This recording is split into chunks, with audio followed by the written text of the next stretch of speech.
The Neptune Orbital Scrapyard 7 was where ships came to die. Old vessels floated in the darkness like metal ghosts. Their engines were cold. Their lights were dead. Nobody cared about them anymore. Captain Kang Tae-woo stood at the observation window of the station. He watched the dead ships drift past. This was his punishment. 3 years ago, his mission had failed. 17 crew members died because of his decision. The military did not send him to prison. They did something worse. They sent him here to watch over garbage. He was 42 years old. His hair was starting to turn gray. His eyes were tired, but they were still sharp. He had stopped hoping for a second chance long ago. The door behind him opened. Lieutenant Commander Park Yuna walked in. She was the chief engineer of the station. She was 35, small, and always had grease on her uniform. The other officers thought she was strange because she spent her nights reading old files instead of sleeping. "Captain," she said, "I found something." Tae-woo did not turn around. "Another broken reactor? Another leaking fuel tank?" "No, sir. Something bigger." He finally looked at her. Her eyes were bright with excitement. He had not seen anyone look excited on this station for a very long time. "Show me," he said. They walked through the station's narrow corridors. Park Yuna talked quickly as they moved. "I was cataloging old Earth military files. Most of them are boring. Patrol routes, supply lists, budget reports.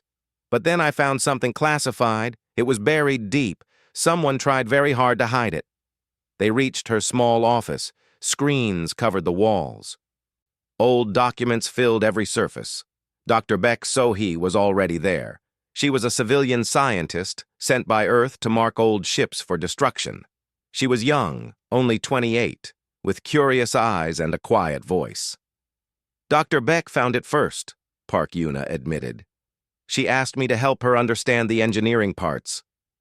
Dr. Baek pointed at a screen. "Project Ironclad. Started 60 years ago, right after first contact with the galaxy. Earth's leaders were scared. They did not trust the aliens. So they built this." The screen showed a ship. But it was not like any ship Tae-woo had seen before. It was massive. It was ugly. It looked like someone had built a fortress and given it engines. "The Mugunghwa," Park Yuna said. "Rose of Sharon. It was a warship. A real warship. Not like the patrol boats the Assembly lets us have." Tae-woo studied the image. "I never heard of this." "Nobody has. The Galactic Assembly found out about it before it was finished. They told Earth to stop. They said it was too aggressive, too dangerous. Earth's leaders agreed. They were afraid of making the aliens angry. So they hid the ship here and pretended it never existed." "Here?" Tae-woo asked. "At this station?" Dr. Baek nodded. "Sector 9, the old storage area. Everyone thinks it is empty, but it is not." 20 minutes later, Tae-woo stood in Sector 9. The lights were dim. The air was cold and stale. In front of him, hidden under 60 years of dust and darkness, was the Mugunghwa. It was enormous. The station's other ships looked like toys next to it. Its armor was thick and heavy. Its hull was covered in weapon ports. It sat in the darkness like a sleeping giant. 89% complete, Park Yuna said. She was reading from her tablet. "They stopped work when they were almost finished. The reactor is installed. The weapons are installed. It just needs some final systems connected." Tae-woo walked closer. He touched the cold metal of the hull. It felt solid, strong. "Why is it so different?" he asked. "Because Earth's engineers did not trust anyone," Park Yuna said. "Look at this design. Triple armor plating. Manual overrides for every system. No connection to galactic networks. They built it to work even if everything else failed. They built it to fight alone." Ensign Cho Minho arrived. He was the station's communications officer, young, only 24, with an eager face. He looked at the ship with wide eyes. "Sir, there is a message from Earth Command," he said. "The Imperial sovereignty has sent an ultimatum to the Galactic Assembly. They want 3 border systems, including Sol." Taewoo's hand froze on the hull. "What did the assembly say?" he asked. "They are debating. The major species do not want to fight. They think they can negotiate. And if negotiation fails?" Minho looked uncomfortable. "Earth has 12 patrol ships, sir. The Imperial Grand Fleet has over 200 warships." The number hung in the cold air. 200 against 12. It was not a battle. It was an execution. Taewoo looked at the Mugungwa. 60 years it had waited here, forgotten, abandoned, built by people who feared the galaxy might one day turn against them. Those people were right. "Lieutenant Commander Park," Taewoo said slowly, "can you make this ship fly?" Park Yuna stared at him. Then she looked at the massive vessel. Her mind was already working, already solving problems. "I would need time," she said, "and people, and parts." "How much time?" "I do not know. Weeks. Maybe days if we work without stopping." Taewoo nodded. He turned to Minho. "Send a message to every person on this station. Tell them to meet in the main hall in 1 hour. And Ensign?" "Yes, sir?" "Do not send any reports to Earth Command about what we found." Minho hesitated. That was against regulations. But he saw something in his captain's eyes, something that had not been there before. "Yes, sir," he said. Taewoo looked at the Mugunghwa one more time. Earth's ancestors had built this ship because they knew a simple truth. The galaxy was not kind. Peace was not guaranteed. And sometimes survival required teeth. It was time to wake the sleeping giant. The Galactic Assembly Hall was the largest building ever constructed. It floated in neutral space, far from any star. Inside, representatives from 300 species argued about the fate of the galaxy. Delegate Han Yunji stood at humanity's small podium. She was 50 years old with silver streaks in her black hair and a face that showed no fear. She had spent 20 years fighting for Earth's voice in this hall. Today, nobody wanted to listen. "The Imperial sovereignty is not interested in negotiation," she said. Her voice was steady. "They have demanded 3 systems. They have given us 30 days. Their fleet is already moving toward our borders." The hall was silent for a moment. Then the laughter started. It came from the Vothian delegate.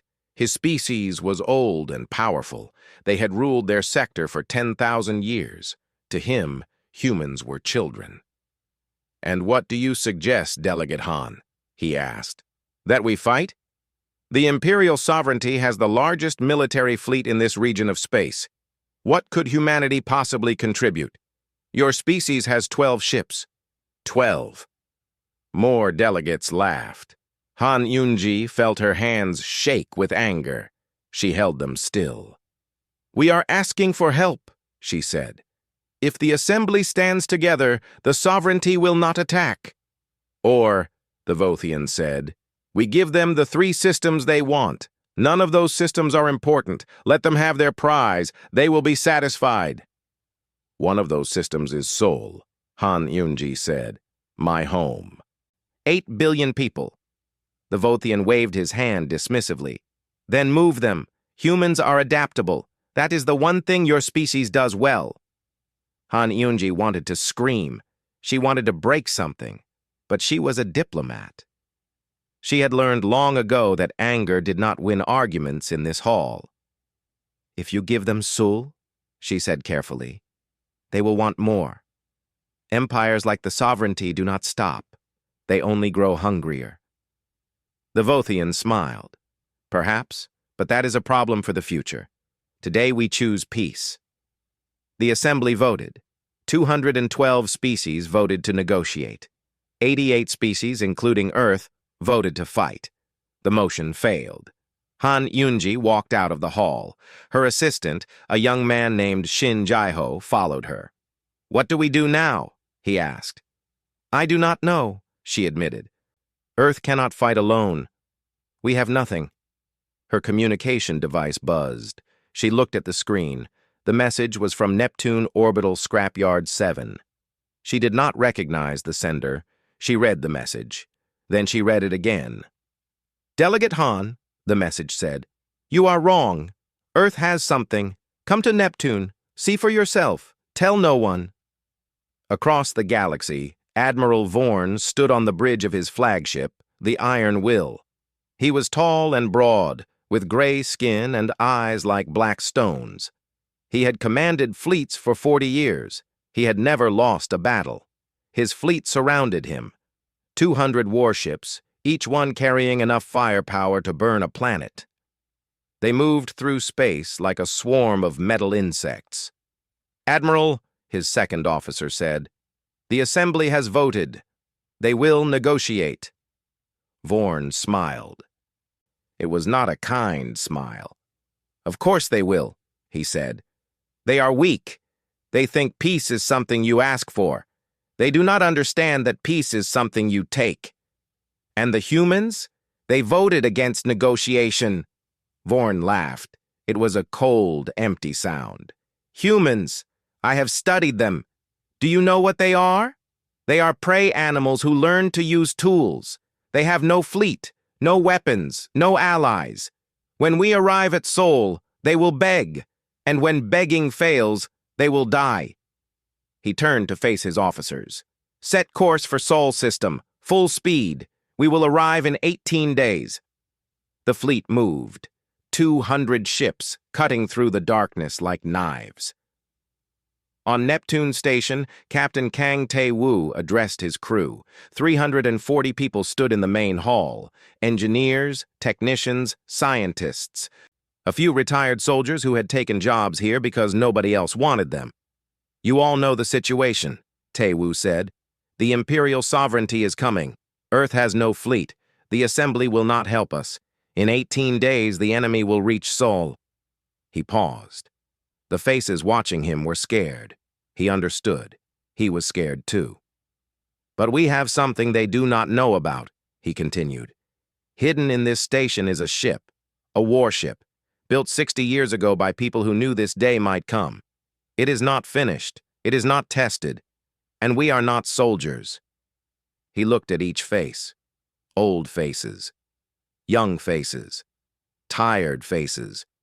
I am asking for volunteers. I am asking you to help me finish this ship and fly it into battle. I cannot promise we will survive. I cannot promise we will win. I can only promise that we will fight. Because if we do nothing, Earth dies. The hall was silent. Then Park Yuna stepped forward. I will go, she said. Dr. Baek So-hee stepped forward. I will go. Cho Min-ho stepped forward. I will go. One by one, they stepped forward. 340 people, every single one. Chief Petty Officer Yoon Hansel was the last. He was 60 years old, with white hair and hands scarred from decades of weapons work. He had served in Earth's military when humanity still had pride, before the Assembly told them to be quiet. Captain, he said, I have waited my whole life for this moment. Tell me where to point the guns. Tae-woo felt something in his chest. It was strange. It took him a moment to recognize it. It was hope. Then let us begin, he said. We have 18 days to wake a giant. The work started that night, and it did not stop. The Mugunghwa came alive slowly, like an old man waking from a long sleep. Park Yuna had not slept in 3 days. Her eyes were red. Her hands were shaking from too much coffee. But she could not stop. Every hour mattered. Every minute was precious. She crawled through narrow maintenance tunnels. She connected cables that had waited 60 years to carry power. She fixed systems that nobody had touched since her grandparents were young. This is insane, said Petty Officer Gong Nari. She was 26, the station's best navigator. She had small hands and quick eyes. Now she was learning to read navigation systems that used technology older than her mother. These controls are manual, actually manual. I have to push physical buttons. The old engineers did not trust computers, Park Yuna said. She was inside a wall panel, her voice echoing. They did not trust anything they could not touch, so they built everything to work by hand. But why? Because hands do not get hacked. Hands do not get infected by viruses. Hands do not shut down when someone sends a bad signal. Park Yuna climbed out of the panel. Her face was covered in dust. The assembly ships are beautiful. They are elegant. They are connected to everything, and that is their weakness. One virus can kill an entire fleet. But this ship only dies when we die. On the weapons deck, Yoon Hansel was teaching young technicians how to load cannons. These are kinetic weapons, he explained. He held a shell in his hands. It was huge, heavy, and very simple. No fancy energy beams, no plasma bolts, just metal moving very fast. The assembly thinks these weapons are primitive. They stopped using them 1,000 years ago. Why? Asked one of the technicians. Hansel smiled. Because energy shields stop energy weapons. That is what shields are designed to do. But metal? He tapped the shell. Metal does not care about shields. Metal goes through. Metal breaks things. The old engineers knew something the galaxy forgot. Sometimes simple is better. In the medical bay, Dr. Baek So-hee prepared for casualties they had not yet suffered. She was not a military doctor. She studied alien biology, but she had read every medical textbook she could find in the last 4 days. We will have injuries, she told her small team of volunteers. Burns, broken bones, decompression wounds. We do not have enough supplies. We do not have enough beds. But we will save everyone we can. A young technician named Oh Do-yun looked at her. Are you scared, Doctor? Yes, she said honestly. I am very scared, but I am also angry. The galaxy told us we were nothing. They told us to be quiet and accept our place. I am tired of being quiet. Captain Taewoo walked through the ship constantly. He checked every section. He talked to every crew member. He memorized names and faces. These people were not soldiers. They were engineers and scientists and administrators, but they were working harder than any soldier he had ever seen. On day 7, the reactor reached full power. The ship hummed with energy. Lights came on in corridors that had been dark for 60 years. On day 10, the weapon systems came online. Hansel fired a test shot into empty space. The cannon roared. The shell flew faster than any of them could see. It hit an old debris field 2,000 kilometers away and turned an abandoned cargo ship into dust. It works, Hansel said. His voice was shaking with emotion. It actually works. On day 12, the engines fired. The whole ship trembled. Metal groaned. For a terrible moment, Taewoo thought everything would fall apart. Then the trembling stopped. The ship moved, slowly at first, then faster. Park Yuna laughed. It was a wild, exhausted laugh. She flies, she said. The old girl flies. On day 14, Delegate Han Eunji arrived at the station. She looked at the Mugunghwa and could not speak for a long time. This is impossible, she finally said. This ship should not exist. But it does, Taewoo said. Our ancestors built it. They knew we might need it someday. Han Eunji touched the hull. The assembly will be furious. This violates 100 treaties. The assembly abandoned us. Treaties mean nothing if we are dead.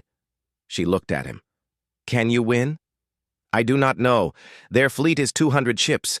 We are one ship with a crew of amateurs. The odds are very bad. Then why fight? Taewoo thought about the question. He remembered his failed mission. 17 dead crew members, years of guilt and shame. He had spent so long believing he was worthless. Because someone has to, he said. Because if we do not fight, humanity dies on its knees. I would rather die standing. Han Eunji nodded slowly. What can I do? Go back to the assembly. Make them watch. When we fight, make sure the whole galaxy sees. On day 16, Dr. Baek So-hee found something in the old files. She ran to the bridge to show Captain Taewoo. The original designer, she said. He left a message, hidden in the system code. I think he wanted someone to find it someday. She played the recording. A man's voice, old and rough, filled the bridge. "If you are hearing this, then the day we feared has come. The galaxy has turned against us. Earth stands alone. I built this ship because I believed in humanity. Not in our kindness, not in our wisdom. I believed in our stubbornness, our refusal to die, our ability to survive when survival seems impossible. This ship is not hope. It is spite. It is humanity saying, 'We will not go quietly. Whoever you are, whatever odds you face, remember this. You are human, and humans do not surrender.'" The bridge was silent. Taewoo felt the weight of 60 years pressing on his shoulders. Ancestors he had never met had built this moment for him. 2 days, he said quietly. "The enemy arrives in 2 days. Everyone get some sleep. Tomorrow, we prepare for battle." No one slept that night, but they were ready. On day 18, the Mugunghwa left Neptune Station and flew toward the enemy. 1 ship against an empire, 340 people against 250,000. The battle for humanity was about to begin. Admiral Vorn watched the sensor screen with mild interest. His fleet had entered Sol system 1 hour ago. 200 warships moved in perfect formation. Victory was certain. Humanity would fall. It was only a matter of time. "Admiral," his sensor officer said, "we detect 1 vessel approaching from Neptune's orbit." Vorn raised an eyebrow. "1 vessel? They send 1 ship to face us?" "Yes, Admiral, it is large, very large, but it appears to be alone." Laughter spread across the bridge. Even Vorn smiled. "Brave," he admitted. "Stupid but brave. Send Squadron 3 to destroy it. Let this be a lesson to the humans. Let them see how easily we crush their resistance." 15 warships broke from the main fleet. They accelerated toward the approaching vessel.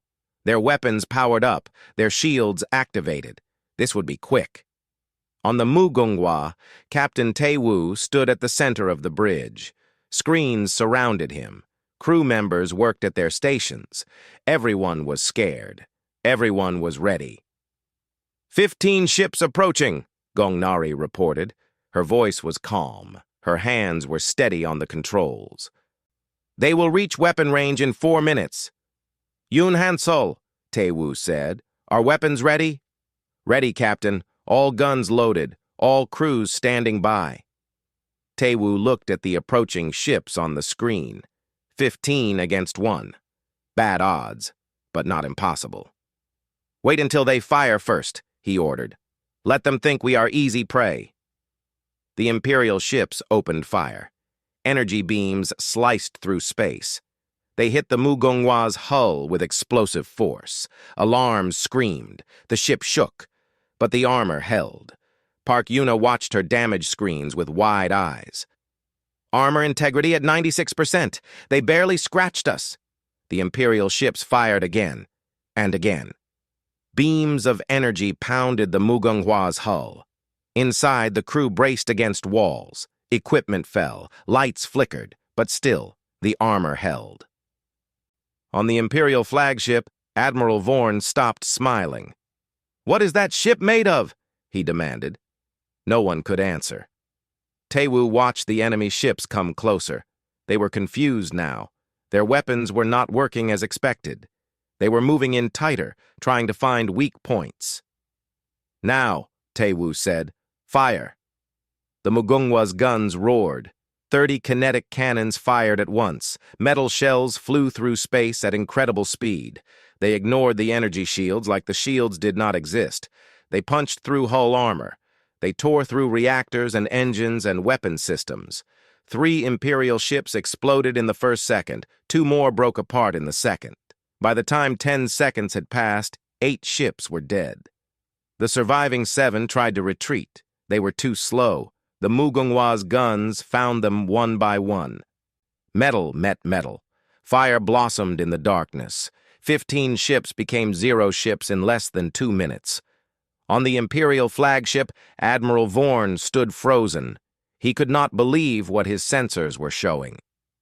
"Send 50 ships," he ordered. His voice was no longer calm. "Destroy that thing." 50 warships broke formation. They flew at the Mugungwa from multiple angles.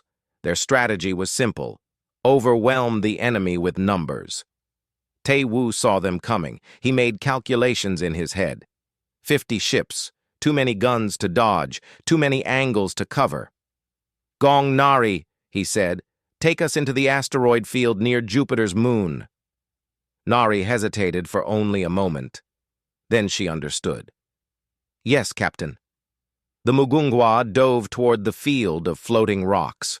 The Imperial ships followed. It was a mistake.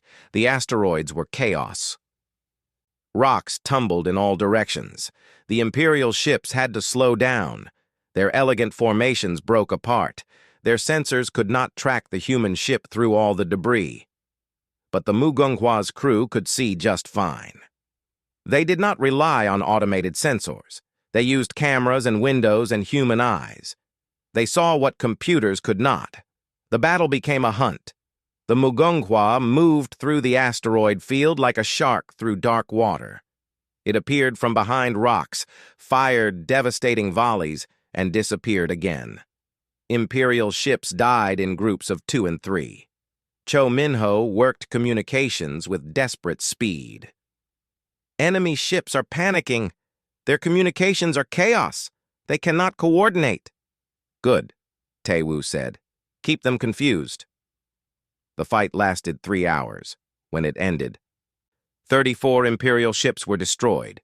16 more were crippled and drifting. The survivors fled back to the main fleet. Admiral Vorn received the reports in silence. His face was pale. "One ship," his second officer whispered. "One ship did this." Vorn made a decision. No more games, no more small attacks. "All ships," he commanded. "Full assault. Destroy the human vessel at any cost." 150 warships moved at once. They formed a wall of metal and fire. They flew toward the Mugungwa with everything they had. Tae-woo saw them coming. He knew this was the end. There was no asteroid field thick enough to hide from this attack, no trick clever enough to survive this. "All hands," he said over the ship's speakers. "This is the captain. The enemy is sending everything. We cannot hide. We cannot run. We can only fight. I am proud of every one of you. Whatever happens next, remember, we showed them what humans can do." The wall of ships approached. Weapons powered up across 100 vessels. And then Tae-woo did something unexpected. "Full speed ahead," he ordered. "Straight into them." Gong Nari obeyed. The Mugungwa accelerated. It flew directly at the enemy fleet. The Imperial ships fired. Hundreds of energy beams hit the Mugungwa. Armor melted. Systems failed. Crew members died as sections lost pressure. But the ship kept moving. The Mugungwa crashed into the middle of the enemy formation like a fist through glass. Its guns fired in all directions. At this range, every shot hit something. Imperial ships exploded one after another. The battle became madness. Ships dodged and collided. The Mugungwa took terrible damage but gave worse. Yoon Hansel fired until his hands bled. Park Yuna ran from system to system, keeping the ship alive through willpower alone. Admiral Vorn watched his fleet die. He watched the numbers fall: 130 ships, 180, 60, and still the human ship fought. "Enough," Vorn said. His voice was broken. "All ships retreat. Retreat now." The Imperial fleet fled. They left behind 111 destroyed ships. 40 more were damaged beyond repair. The greatest military force in this region of space ran from one human vessel. The Mugungwa drifted in the silence of victory. It was broken. It was bleeding atmosphere. 94 crew members were dead. But it was still there. Captain Tae-woo stood on the damaged bridge. His arm was broken. Blood ran from a cut on his head, but he was smiling. "The enemy is retreating," Cho Min-ho reported. His voice was barely a whisper. "They are leaving Seoul System." Tae-woo closed his eyes. "We did it," he said. "We actually did it." Across the galaxy, the assembly watched. They had seen everything. Delegate Han Yunji had made sure of that. For the first time in 80 years, the galaxy looked at humanity with new eyes, and they were afraid. The Mugungwa floated in silence above Earth. Rescue ships surrounded it like worried children around a wounded parent. Engineers sealed hull breaches. Medical teams carried out the injured. The dead were wrapped in white sheets and taken away with gentle hands. Captain Kang Tae-woo refused to leave the bridge until the last of his crew was safe. His broken arm hung in a temporary sling. Dr. Baek So-hee had given him medicine for the pain, but he would not take it. He wanted to feel everything. He wanted to remember. 94 dead, he said quietly. Park Yuna stood next to him. She was covered in burns and cuts. Her hands were wrapped in bandages. 94 people who trusted me. 340 people volunteered, Park Yuna replied. 246 came home. Because of you. Because of all of us. She nodded. Yes, because of all of us. On Earth, 8 billion people watched the footage. Every screen showed the same thing. The battle, the impossible fight, the retreat of the enemy fleet. People stood in the streets and cried. They hugged strangers. They shouted at the sky. For 80 years, humanity had been told to be small, to be quiet, to accept their place at the bottom of the galactic order. They had believed it. They had forgotten what they were. Now they remembered. In the Galactic Assembly, the Great Hall was silent. 300 species sat in their seats and said nothing.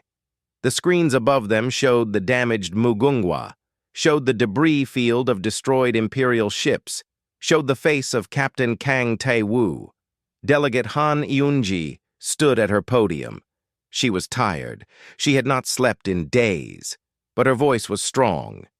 80 years ago, she said, you welcomed humanity into the galaxy. You taught us your technology, your customs, your rules. You told us to disarm. You told us to trust. You told us that we were too primitive, too violent, too dangerous to be allowed real weapons. We believed you. She paused. The alien delegates watched her in uncomfortable silence. When the Imperial sovereignty threatened us, we came to you for help. You laughed at us. You told us to give up our home.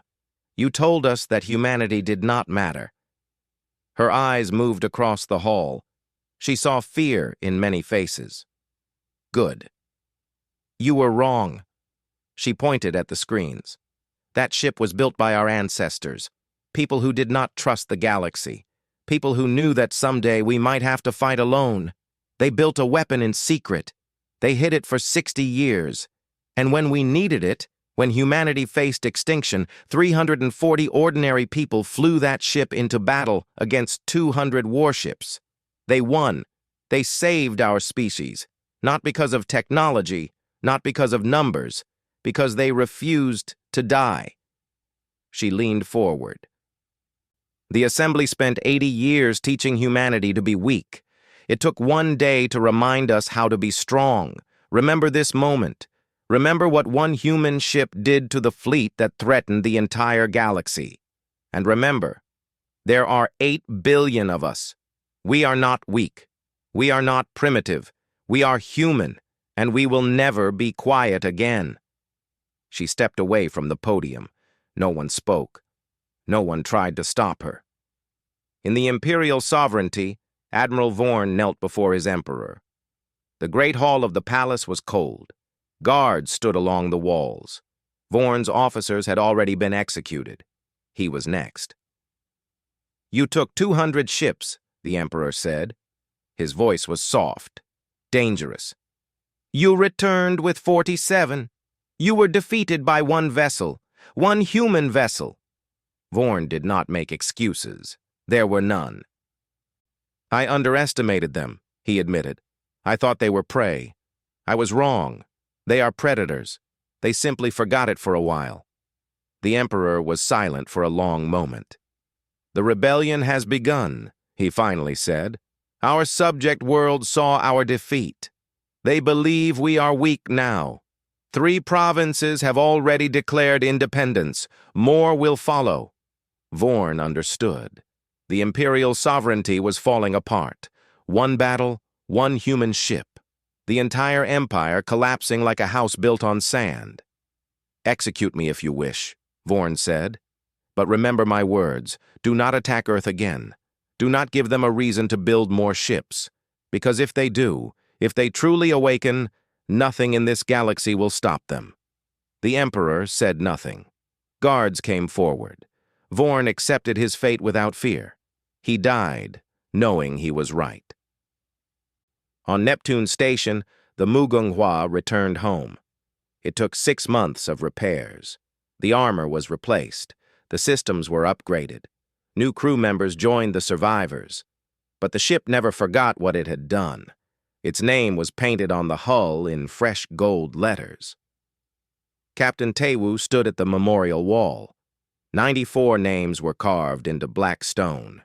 He read each one every day. He would never forget them. "Sir," said Cho Min-ho. The young officer had grown older during the battle. His eyes were harder now. "Earth Command wants you to accept the promotion. Admiral Kang, they say you deserve it." "I do not want to be an admiral," Taewoo said. "I want to be a captain. I want to stay with this ship and this crew." "They said you might say that. They said to tell you the Mugunghwa is now the flagship of Earth's new fleet. Whoever commands it should be an admiral." Taewoo touched the memorial wall.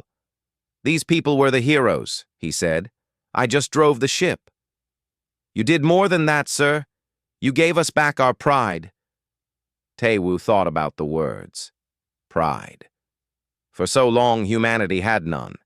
They had been told they were inferior. They had believed it. They had forgotten the fire that burned inside them. No more. "Fine," he said.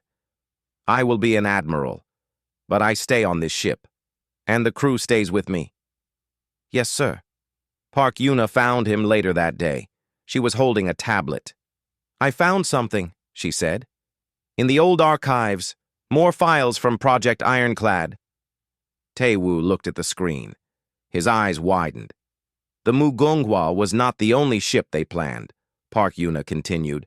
"There are blueprints for 6 more, different designs, some bigger, some faster, all of them terrifying." "Where are the parts, the materials?" "Hidden, scattered across old storage facilities throughout the solar system, enough to build at least 3 more ships, maybe all 6 if we find everything." Taewoo stared at the blueprints. 6 more ships like the Mugunghwa, 6 more giants waiting to wake up. "Our ancestors," he said slowly. "They really did not trust anyone. No, they trusted humanity. They trusted us to find these when we needed them." Taewoo smiled. It was not a kind smile. It was the smile of a predator remembering how to hunt. "Start the search," he said. "Find everything, and tell no one outside our crew. Not yet." Park Yuna nodded. The galaxy had spent 80 years teaching humanity to be quiet.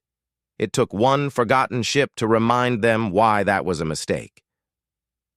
Now humanity was awake. Now humanity was angry. And somewhere in the darkness of space, 6 more giants waited to be born. The story was just beginning.